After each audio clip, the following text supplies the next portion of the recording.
Hello everyone, I am Dr. Sharmila Badwar, Assistant Professor of Geography, Government College for Women, Sonipat. Today my topic is the work of glaciers and glaciated landforms. हिमनदी के कार्य एवं हिमानीकृत शिलाकृतियाँ। सबसे पहले हमें ज़रूरत है हिमनदी का अर्थ समझने की। हिमनदी होती क्या है? ढाल पर जो विशाल हिम की राशि नीचे खिसकती है उसे हिमनदी या हिमानी कहा जाता है। पीजी वॉर्सेस्टर के अनुसार हिमनदी बर्फ़ और हिम की वह विशाल राशि है जो अपने संचय स्थल से धीरे धीरे दूर खिसकती है।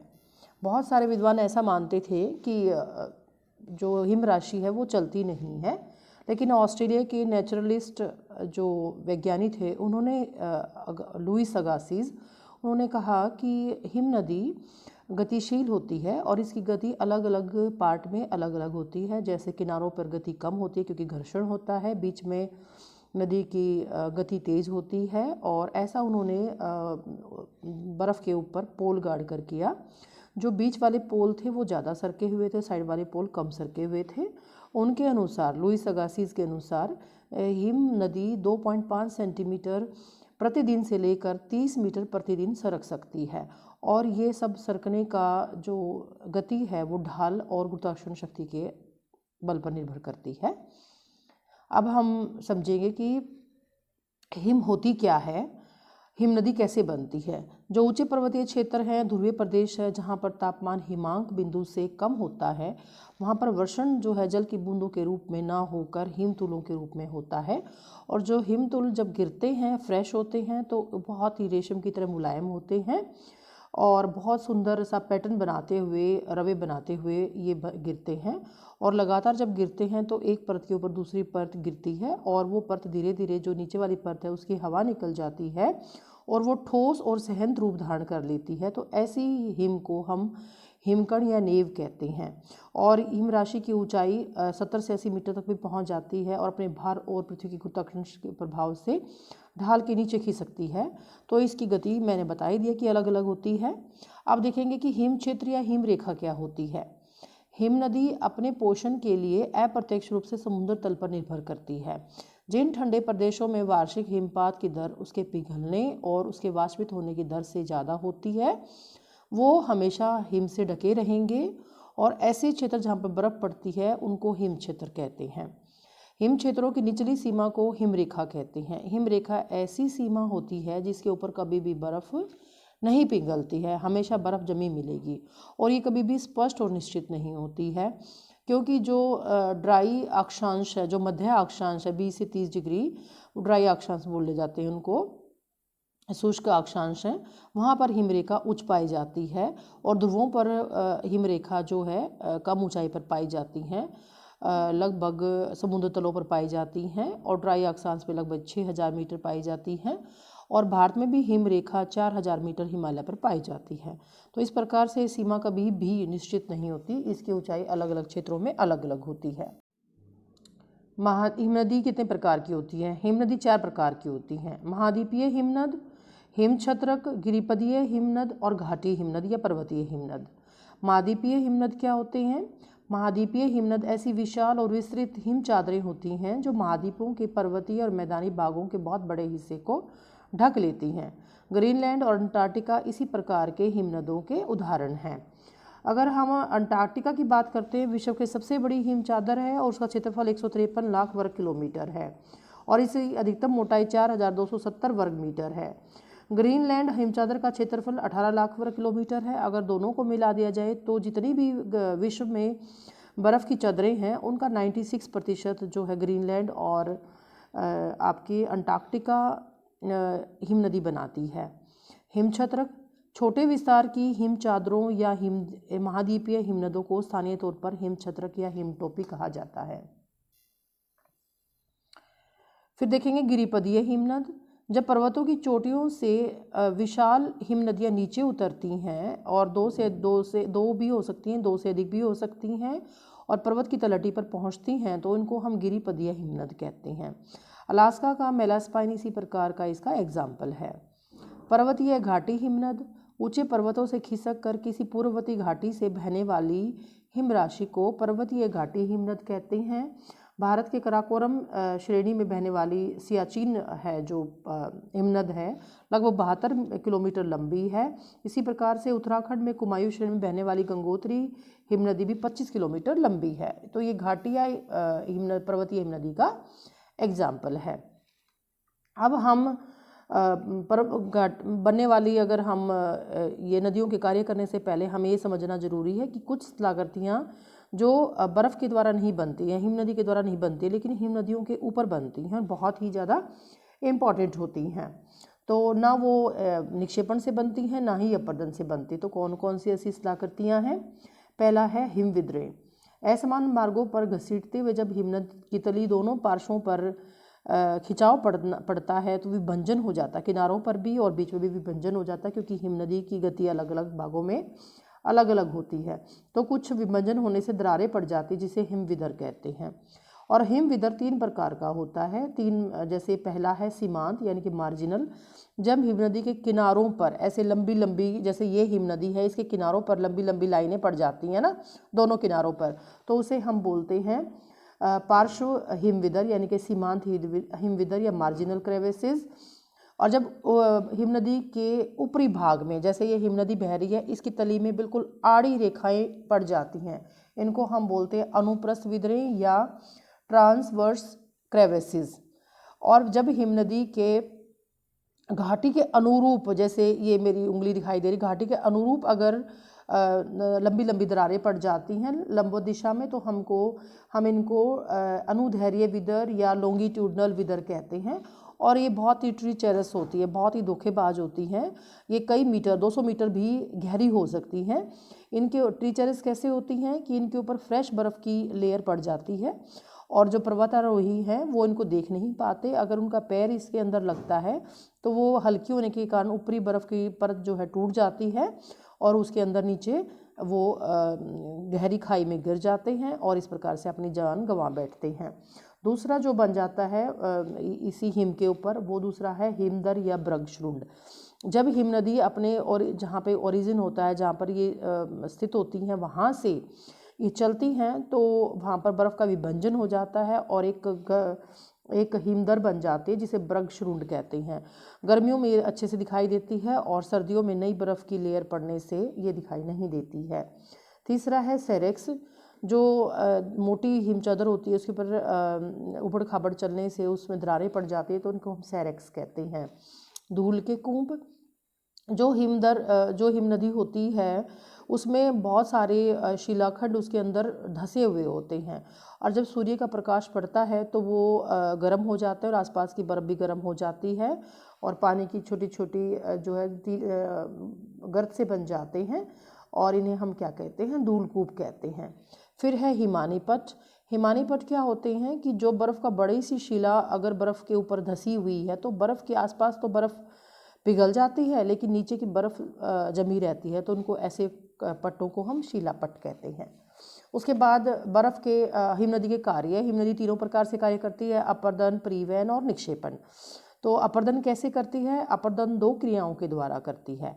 अपघर्षण, इस प्रक्रिया में हिमनदी अपने मलबे की सहायता से यांत्रिक विधि द्वारा अपने घाटी किनारों को रेगमार्ग की तरह खरोंचती है, घिसती है, चिकना करती है, तो और चिकना करते हुए आगे बढ़ती है। तो इस घाटी की तली में बारीक धारियों के रूप में खरोंचों के निशान पाए जाते हैं। उत्पाटन, इस क्रिया में हिमनदी अपने मार्ग में पड़ने वाले अनावृत शैलों के अदृढ़ खंडों को अपनी ताकत से उखाड़कर अपने साथ लेकर चलती है, तो उसको हम उत्पाटन कहते हैं।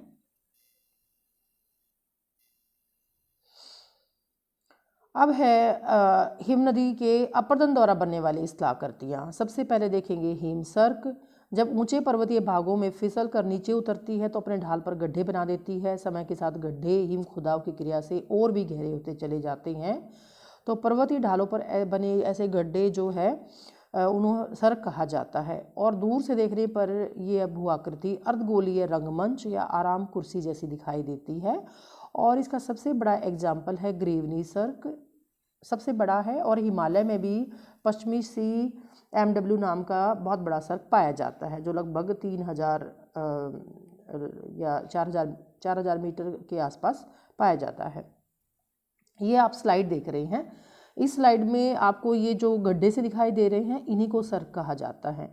इनमें बर्फ़ इकट्ठी होती रहती है, ये और भी गहरे होते चले जाते हैं और फिर धीरे धीरे बर्फ़ जो है यहाँ से अपनी वेट के हिसाब से चलने लगती है। टान क्या होती है? जब सर्क में हिम पूर्ण रूप से पिघल जाती है तो जल एकत्रित हो जाता है और एक झील का निर्माण हो जाता है, तो उसे टान या गिरिताल कहते हैं। तीसरा है श्रृंग। जब किसी पर्वत की विभिन्न ढालों पर समान ऊंचाई पर बहुत सारे सर्क बन जाते हैं तो अपने शीर्ष की दीवार को तेजी से काटते हैं। इसके फलस्वरूप सर्कों के बीच में पिरामिड की आकृति की नुकीली चोटी बन जाती है, जिसे श्रृंग कहते हैं।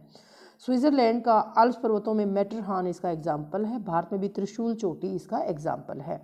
ये अगली स्लाइड में आप देखेंगे, ये देखिए ये मैटरहॉर्न है। ये आपको वास्तव में जो दिखाया जा रहा है वहाँ का फोटो है आल्प्स पर्वतों का। आप इसमें भी देख सकते हैं जो मैंने बताया था कि वैली ग्लेशियर्स हैं, सर्क है, पीछे जो एरीट है और जो ब्लैक से एरो लगे हुए हैं ये आपका हॉर्न है, यानी कि श्रृंग है। अब है आपका कॉल। जब किसी पर्वत की विपरीत ढालों पर एक ऊंचाई पर स्थित दो विशाल सर्क अभी शीर्ष अपर्दन करते हैं, यानी कि दोनों पीछे की तरफ अपर्दन करते हैं, तो उनके पीछे वाले भाग आपस में मिल जाते हैं और पर्वत के आर पार एक दर्रा बन जाता है, जिसे कॉल कहते हैं। फिर है एरीट या कंगारुमा कटक। जब किसी पर्वत श्रेणी के आर पार अनेक सर्क स्थित होते हैं तो तीव्र अपर्दन के कारण आसपास के अनेक श्रृंगों का निर्माण होता है, तो इस आकृति को एरीट या कंगीनुमा कटक भी कहते हैं। यू आकार की घाटी। हिम नदी अपने स्वयं की घाटी बनाने की शक्ति नहीं रखती, बल्कि पहले से ही निर्मित नदी की घाटियों में ये अपनी घाटी बनाती है। और क्योंकि नदी जो है वो वी आकार की घाटी बनाती है और बर्फ़ जो है उसको काट के उसके पार्श्वों को चौड़ा कर देती है और इस तरह से वी आकार के स्थान पर वो यू आकार की घाटी का विकास कर देती है, जिसे यू आकार की घाटी कहते हैं। फिर देखेंगे लटकती घाटी। नदियों की तरह हिमनदी की भी अपनी सहायक हिमनदियाँ होती हैं। पर्वतीय ढालों पर बहती मुख्य हिमनदी अपनी तली पर ज़्यादा दबाव डालती है और ज़्यादा गहरा काटती है। सहायक नदी अपनी उस गहराई और चौड़ाई में नहीं काट पाती, जिस कारण सहायक हिमनदी मुख्य हिमनदी के संगम स्थल पर तीव्र ढाल विकसित हो जाती है। और जब बर्फ़ पिघलती है तो सहायक हिमनदी का जल मुख्य हिमनदी के जल प्रपात से गिरता हुआ लगता है, जिसे हम यू आकार की घाटी कह सकते हैं। आगे वाला आप देख सकते हैं, इस जो स्लाइड में आप देख रहे हैं जो नीचे पानी दिखाई दे रहा है वो मुख्य हिमनदी है और जो ऊपर से गिर रहा है वाटरफॉल की तरह वो उसको हम क्या कहते हैं, उसको हम लटकती हुई घाटी कहते हैं। दोनों के तल में अंतर होता है। आप इस स्लाइड में देख सकते हैं कि जो ऊपरी सहायक नदियां हैं उनका तल ऊंचा है और जो क्योंकि वो अपने तल घाटी को इतना गहरा नहीं कर पाती, और जो नीचे जो आपको दिखाई दे रही है वो मुख्य हिमनदी है, वो अपने घाटी को ज़्यादा गहरा काट देती है। तो ऊपर का पानी जब बर्फ़ पिघलती है तो ऊपर का पानी वाटरफॉल की तरह या शिप्रिका की तरह इसके अंदर गिरता है। बेड़पीट शैल या रोशमोटेनो हिमनदी क्षेत्र में पाए जाने वाले से भू आकार होता है, जिसके एक ओर ढाल मंद चिकना और दूसरी ओर का ढाल तीव्र उबड़ खाबड़ होता है। ऐसी शिला को भेड़पीठ या रोशमोटेनो कहा जाता है। दूर से देखने पर यह ऐसा लगता है कि बैठी हुई भेड़ की पीठ जैसी दिखाई पड़ती है। आप इसमें देख सकते हैं इस स्लाइड में कि जिस तरफ से हिमनदी चलती है वो भाग तो चिकना हो जाता है और अपोजिट भाग में जब उतरती है तो जो अदृढ़ शिलाखंड होते हैं उनको प्लकिंग के द्वारा, उत्पाटन के द्वारा तोड़ती फूटती है, खरोचती है, तो वहाँ पर तल उबड़ खाबड़ हो जाता है, तो इसे हम भेड़पीठ शैल कहते हैं।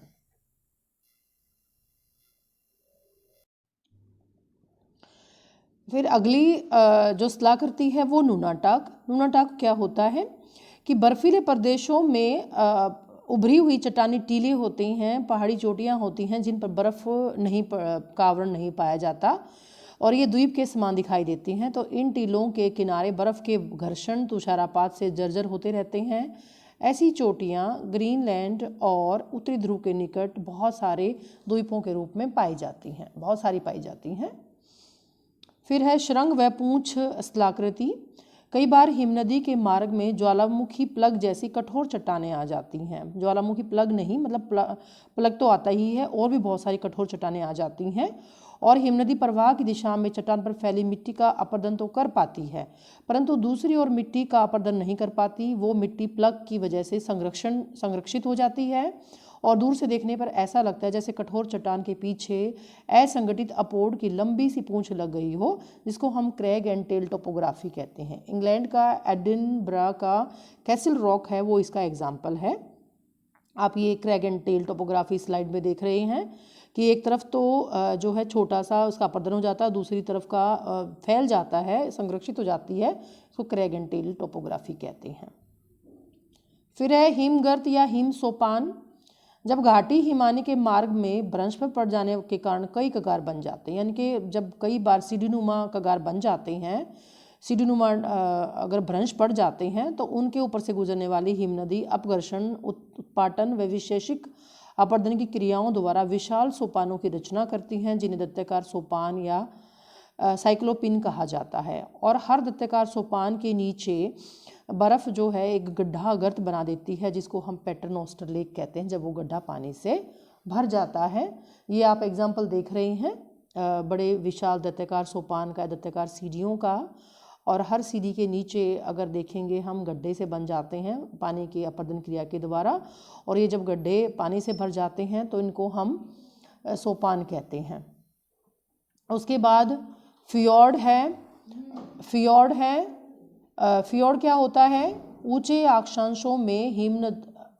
अक्षांशों में समुद्रों में पहुंचकर अपनी घाटी को जब समुद्र तल से भी गहरा काट देती है तो समुद्र में घुसी इन लंबी चौड़ी गहरी यू आकार की घाटियों को फियोर्ड कहते हैं। नॉर्वे और स्वीडन और न्यूजीलैंड में बहुत सारे फियोर्ड देखने को मिलते हैं।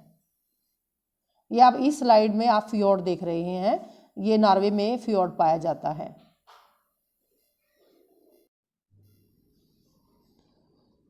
उसके बाद एक और स्थलाकृति है हिमज झीलें। वो कैसे बनती हैं? जब ठंडे प्रदेशों में हिमनदियों की विस्तृत अपरदन क्रिया के फलस्वरूप बनती हैं और चट्टानों पर धरातल पर हाथ की उंगलियों के समान लंबी लंबी पतली पतली झीलों की एक श्रृंखला सी बन जाती हैं, जिसे हिमज झीलें कहते हैं। उत्तरी अमेरिका की जो महान झीलें हैं, सुपीरियर लेक्स हैं, वो भी इसी प्रकार के हिमनदियों के अपरदन व अपरदित सामग्री के जल के अवरुद्ध होने से हुई हैं। फिर आ जाता है हिमनदी का निक्षेपण कार्य। जो हिमनदी का निक्षेपण कार्य अपरदन परिवहन तो करती ही है, लेकिन परिवहन से कोई स्थलाकृति नहीं बनती है, लेकिन नदी के निक्षेपण कार्य से स्थलाकृतियाँ बनती हैं। तो जो हिमनदी जो प्रवाहित करके लेके जाती है अपने साथ, उसमें बहुत सारे कंकड़ पत्थर, मतलब बड़े बड़े शिलाखंडों से लेके छोटे मोटे कंकड़ पत्थर और सैंड भी होती है। तो हिमनदी उनको कहीं पर निक्षेपित करती है, तो उन निक्षेप को अपोड कहते हैं। तो अपोड उन शब्द का प्रयोग उन सभी प्रकार के निक्षेपों के लिए किया जाता है जिसे हिमनदी प्रत्यक्ष रूप से बिछाती है या हिमनदी क्रिया की वजह से झील, समुद्र या नदी की तलियों में जाके बैठते हैं। अपोड को हम दो भागों में बांटते हैं, एक तो है स्तरित और एक है अस्तरित, यानी कि अनस्ट्रेटिफाइड अस्तरित हो गया और स्ट्रेटिफाइड स्तरित हो गया। अस्ट्रेटिफाइड कैसे हो गया कि जिसमें क्योंकि हिमनदी के अंदर पानी तो होता नहीं है, बर्फ़ होता है, तो वो छोटे मोटे सैंड से लेके बड़े बड़े कंकड़ पत्थर और शिलाखंड को लेके चलती है, तो इसमें कोई स्तर नहीं पाया जाता, सभी मिक्स होता है। तो ये अस्तरित निक्षेप होते हैं, और जहाँ पर पहले मोटाई के हिसाब से उनको निक्षेपित करते हैं तो उसको हम स्तरित कहते हैं। जैसे कि पहले सबसे बड़े, फिर उससे छोटे, फिर उससे छोटे, फिर उससे छोटे, अंत में बारीक रेत जो है वो जमा होती है। तो सबसे पहले हम देखेंगे अनस्ट्रेटिफाइड जो ड्रिफ्ट होते हैं उनका डिपोजिशन कैसे होता है, अस्तरित अपोड़ों का निक्षेप कैसे होता है। तो हिमनदी द्वारा प्रत्यक्ष रूप से बिछाए गए अस्तरित अपोड़ को हम टील कहते हैं। टील में रेत के महीन कणों से लेकर मोटे मोटे शिलाखंड भी होते हैं जिनकी ऊंचाई और लंबाई चौड़ाई बहुत ज़्यादा होती है। तो इनमें और ये जो कंकड़ पत्थर होते हैं वो हिमनदी जो नदी होती है वो गोल कर देती है, लेकिन हिम नदी गोल नहीं कर पाती, तो इसके कई मुखी होते हैं, ये मल्टीफेसेटेड होते हैं। और नदी द्वारा लुढ़काए गए पत्थरों की तरह गोल गोल नहीं हो पाते। तो हिम नदी टील का निक्षेप विभिन्न प्रकार के भूआकारों में करती है। तो उनमें से एक है भूआकार हिमोड़। तो जब हिम नदी पिघलती है तो हिम के विभिन्न परतों में जकड़कर साथ लाए चल रहे शैल मलबे का घाटी में अपने स्थान पर निक्षेपण होता है, जिसे हिमोड़ कहते हैं। फिर हिमोड़ जो है 3 प्रकार के होते हैं। पार्श्विक हिमोड़, पार्श्व का मतलब होता है जो आजू बाजू अगल बगल में हिमोड़ जो है कंकड़ पत्थर जमा हो जाते हैं। तो पार्श्विक हिमोड़ क्या होता है? घाटी हिमानी के किनारों पर लंबी लंबी कटकों के रूप में निक्षेपित हुआ शैल मलबा पार्श्विक हिमोड़ कहलाता है। इनकी ऊंचाई सामान्यतः 100 फीट से ज़्यादा होती है। फिर आ जाता है मध्यवर्ती हिमोड़। 2 हिमनदियों के मिलने पर, जब 2 हिमनदी, मान लो एक हिमनदी यहाँ से आ रही है, एक हिमनदी यहाँ से आ रही है, दोनों आपस में कहीं पर मिल जाती हैं, तो जो पार्श्विक, जो अगल बगल के दोनों उसके निक्षेप थे वो बीचों बीच आ जाते हैं, क्योंकि नदी 2 हिमनदी एक हिमनदी हो जाती है। तो इन्हीं को हम मध्यवर्ती हिमोड़ कहते हैं। फिर है अंतिम हिमोड़। अंतिम हिमोड़ टील से बनी हुई ऐसी कटक होती है जो हिमनदी के प्रवाह के अंतिम भाग की सीमा तय करती है। जैसे ये मान लो हिमनदी है, तो इसका जो अंतिम, और ये अर्धचंद्राकार हो जाती है। अर्धचंद्राकार शेप में क्यों होती है? क्योंकि मैंने पहले बताया था कि जो हिमनदी है उसकी किनारों पर गति कम होती है और मध्य की जो गति है वो ज़्यादा होती है, तो अर्धचंद्राकार रूप में होती है। चौथा जो होता है तलस्थ या भूमि हिमोड़। हिमनदी के पीछे से तेजी से पीछे हटने पर उसके मलबे का, पीछे से हटने का मतलब ये है कि वो पीछे नहीं हटती है, वो पिघलती है जब, तो उसके मलबे का घाटी के तल पर ही उबड़ खाबड़ ढंग से निक्षेपण हो जाता है, जिसे तलस्थ हिमोड़ कहते हैं। फिर है ड्रमलिन। हिम नदी घाटी में हिम प्रवाह की दिशा में थोड़ी थोड़ी दूरी पर उल्टी नौका जैसी आकृति की महीन मृत्तिका से बने हुए अनेक टीले पाए जाते हैं, जिन्हें ड्रमलिन कहते हैं। दूर से देखने पर ये अंडों की टोकरी जैसी आकृति दिखाई देती है, जैसे ऐसा लगता है जैसे बहुत सारे अंडे उसकी टोकरी में रखे हुए हों। अब आप इसमें देख सकते हैं, ये यूके का एक फोटोग्राफ्स है, ये ड्रमलिन है। देखो आप देख रहे हैं ना, ऊंचे ऊंचे जो टीले होते हैं छोटे छोटे, जिसमें मिक्स होता है, मोटे मोटे कंकड़ पत्थर भी होंगे, छोटे छोटे कंकड़ पत्थर भी होंगे, रेत भी होगा, बालू भी होगा। तो ये आप देख रहे हैं ड्रमलिन। उसके बाद कैटिल या केतली। अब हिम विनाश, यानी कि जब टेम्परेचर बढ़ जाता है तो हिम का विनाश होता है और वो कई पीछे हटती हुई उसके बहुत सारे विशाल खंड अलग थलग होकर घाटी में आंशिक रूप से या पूर्ण रूप से धंस जाते हैं, और इस खंड के पिघलने के बाद अपोड़ में गर्त बन जाता है, जिसे कैटल या केतली कहते हैं। आप इसको ऐसे समझ सकते हैं जैसे हम गीली मिट्टी में अगर किसी का पैर पड़ता है तो गड्ढा सा बन जाता है, उसी प्रकार से ये जो विशाल हिमखंड होते हैं वो धंसते हैं, तो वहाँ पर एक गड्ढे जैसी आकृति बन जाती है।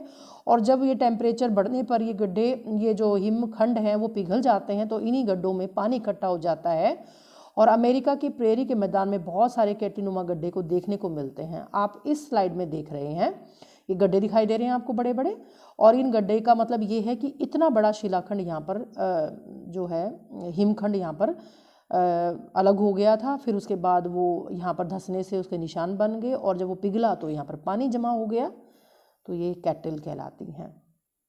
फिर एस्कर या हिमनदी कटक। घाटी हिमनदों के क्षेत्र में रेत बजरी से बने लंबे, कम ऊंचे, टेढ़े मेढ़े कुंडलाकार कुछ कटक मिलते हैं, जिन्हें एस्कर कहते हैं। हिम नदी के नीचे बहने वाली जल धाराओं के द्वारा इनका निक्षेपण होता है। और कैसे होता है कि जब हिम नदी पिघलती है तो जो नीचे वाला घर्षण से नीचे वाली घाटी, जो तली हिम नदी है, तली पर जो बर्फ़ होती है वो पिघल जाती है, तो इसे अधोहिमानी कहते हैं। तो ये अधोहिमानी जब पानी की निकलती हैं तो अपने साथ लाए हुए मलबे को घाटी पर ही जमा करना शुरू कर देती, जिसे एस्कर हिम नदी कटक कहा जाता है। आप इसमें देख सकते हैं जो स्लाइड है, ये कटक जो आपको दिखाई दे रहा है लंबा सा कटक है, जो ये वाला कटक, तो ये वाला कटक जो है ये क्या कहलाते हैं? एस्कर कहलाते हैं। फिर आ जाता है बेटा केम। जो केम है, अब जैसे मैंने बताया कैटल जो था, और ये केम है और आउटवाश प्लेन है, ये हैं स्तरित।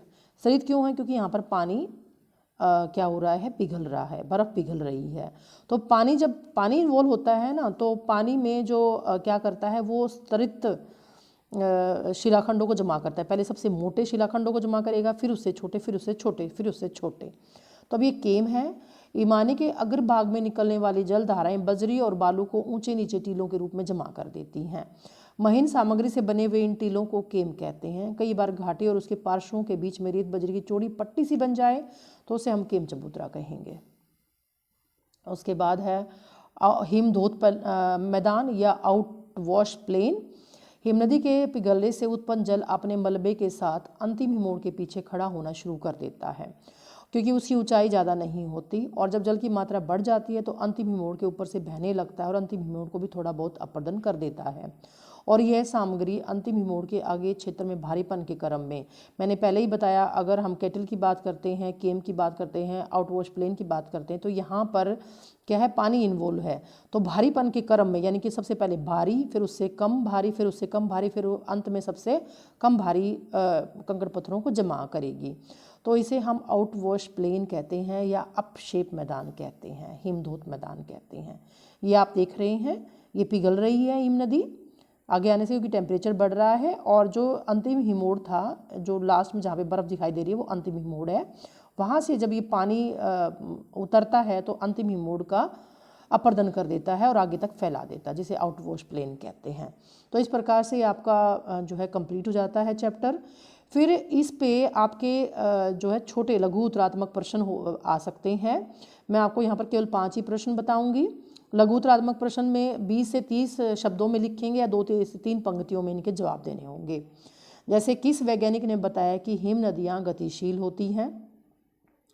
क्वेश्चन नंबर 2, हिम नदी कितने प्रकार की होती हैं। क्वेश्चन नंबर 3, ब्रगशृंड क्या होता है। क्वेश्चन नंबर 4, विश्व की सबसे प्रसिद्ध सड़क का नाम बताइए। क्वेश्चन नंबर 5, हिम क्षेत्र क्या होते हैं। अगर हम इन्हें जवाब देना हो, ये आपके सिर्फ रेफरेंस दिखा रहे हैं कि अगर आपके क्वेश्चन आते हैं ऐसे छोटे तो कैसे उनका जवाब दिया जा सकता है। तो पहला है, जैसे किस वैज्ञानिक ने बताया था कि हिम नदियाँ चलती हैं या गति होती हैं, तो स्विट्ज़रलैंड के प्रकृति विज्ञानी थे लुई अगासिस। उन्होंने सर्वप्रथम 1834 में यह बताया था कि हिम नदियाँ गतिशील होती हैं।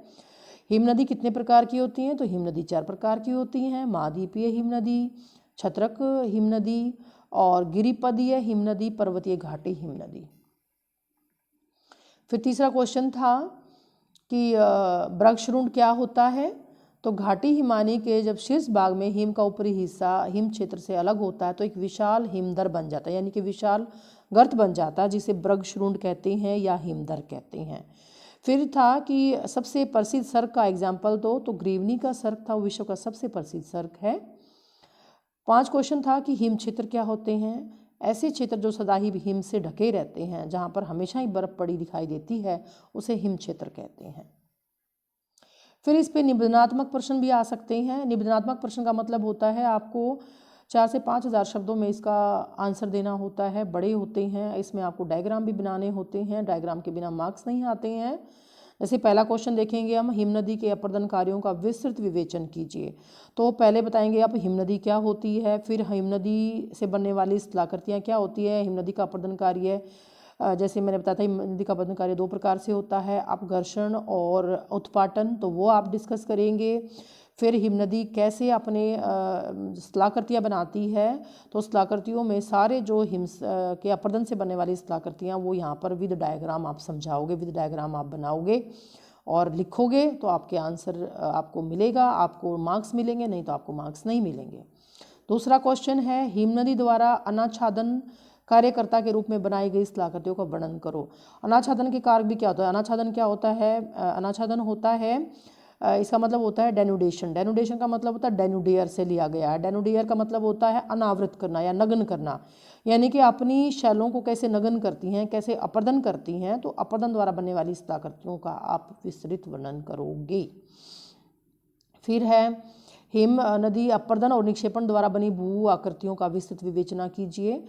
तो हिम नदी के अपर्दन से पहले हिम नदी क्या होती है, हिम नदी कितने प्रकार की होती है, फिर हिम नदी कैसे कार्य करती है वो बताएंगे। फिर हिम नदी के अपर्दन से बनने वाली स्थलाकृतियों का आप डिटेल में वर्णन करेंगे और निक्षेपण से बनने वाली भू आकृतियों का भी विस्तृत वर्णन करोगे और विद डायग्राम बनाओगे। अगर डायग्राम आपने नहीं बनाए तो आपके नंबर मार्क्स जो हैं वो हाफ आ जाते हैं। आप डायग्राम अच्छा सा बनाओगे, पेंसिल लेके इरेजर लेके बैठेंगे और अपनी पूरी सामग्री जो है डायग्राम बनाने के लिए लेकर जाओगे एग्जामिनेशन हॉल में, तो आपको मार्क्स मिल जाते हैं। नहीं तो आपको मार्क्स जो है अगर बहुत अच्छा भी लिखा है तो आपके, अगर मान लो 10 नंबर का क्वेश्चन है तो आपको 6 से 7 मार्क्स मिलेंगे। अगर आप डायग्राम बनाते हैं तो आपके मार्क्स जो हैं वो बढ़ जाते हैं, 10 में से आपके 9 साढ़े 9 भी एक एग्जामिनर दे सकते हैं। तो ये था हमारा सारा जो है topic. Thank you. Have a nice day.